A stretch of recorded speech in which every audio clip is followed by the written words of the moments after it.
PAS telah melalui pahit maung perjuangan, era jatuh dan bangun. Bermula dari sebuah organisasi terdiri dari kumpulan ulama di dalam UMNO, kemudiannya keluar dari UMNO, memilih untuk mewujudkan entiti politik sendiri.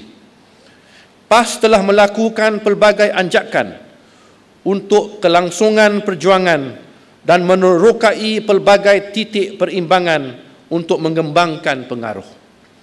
Dari organisasi yang amat daif, menumpang ihsan berteduh di bawah bumbung madrasah milik ulama UMNO dengan berbekalkan mesin paip buruk, PAS hari ini telah muncul sebagai kabilah politik yang menguasai pelbagai teknologi komunikasi moden, didukung bukan lagi oleh tok guru dan lebay kampung, tetapi oleh barisan profesional dan teknokrat dari pelbagai lapisan dengan pemikiran semakin terbuka, berdaya usahawan tinggi, mengikhtiarkan sumber rezeki secara berdikari.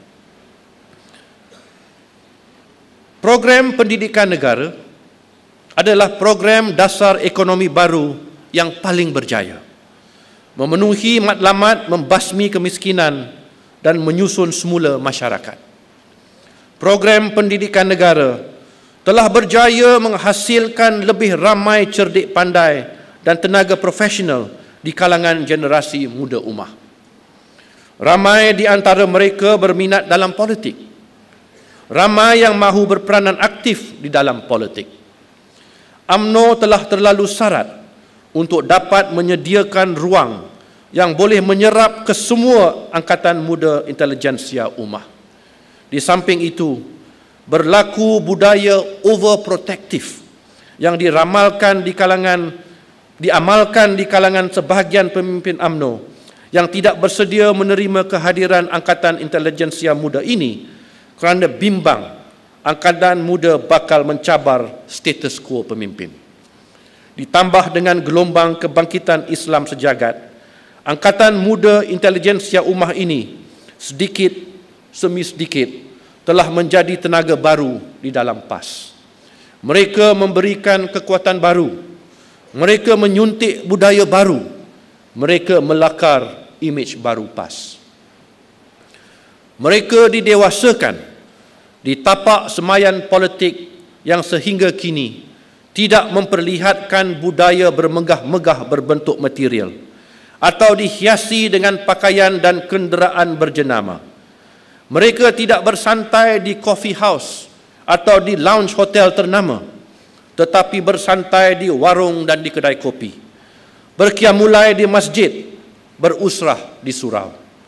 Lalu berlaku asimilasi budaya yang amat erat, menggabung dan mengimbangkan tradisi dengan modernisasi, mencantumkan komponen duniawi dengan ukhrawi, menghasilkan produk politik yang berupaya menyampaikan tazkirah di pondok dan madrasah pada masa yang sama, bertenaga untuk berdebat di auditorium universiti dan di forum antarabangsa.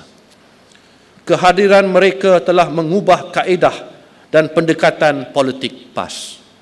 Kehadiran mereka semakin terasa.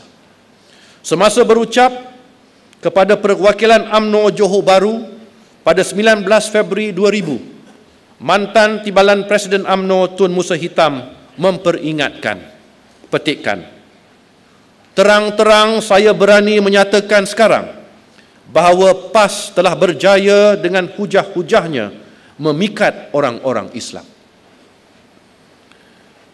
PAS terus melakukan pelbagai eksperimen politik dengan sumber tenaga yang semakin ramai dan semakin pelbagai.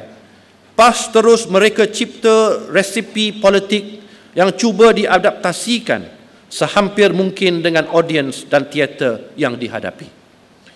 PAS melakukan analisis tepat akan perubahan komposisi pengundi mengikut pecahan kaum melalui pemetaan kawasan pilihan raya baru yang mula diguna pakai semasa pilihan raya umum ke-11 pada tahun 2004. PAS menyedari lalu menerima hakikat bahawa untuk merealisasikan cita-cita politiknya, mereka perlu menjalin kerjasama dengan bukan Melayu. Hari ini, bekerjasama dengan bukan Melayu bukan lagi satu option kepada PAS, tetapi diterima sebagai satu keperluan. Dalam pilihan raya umum ke-12, PAS mengulangi kejutan kejayaan. Di samping mengekalkan pemerintahan di Kelantan, PAS turut menguasai negeri Kedah. Walaupun PAS memenangi hanya 6 dari 59 kerusi Dewan Negeri di Perak, adun PAS diperkenankan oleh Duli Yang Maha Mulia Paduka Seri Sultan Perak dilantik ke jawatan Menteri Besar. PAS kini berada dalam satu tahap keyakinan diri yang amat tinggi akan kekuatan politiknya. PAS kini mempercayai pengaruh parti tersebut tidak lagi terbatas di kalangan Melayu, tetapi yakin bahawa perjuangan mereka semakin difahami oleh bukan Melayu.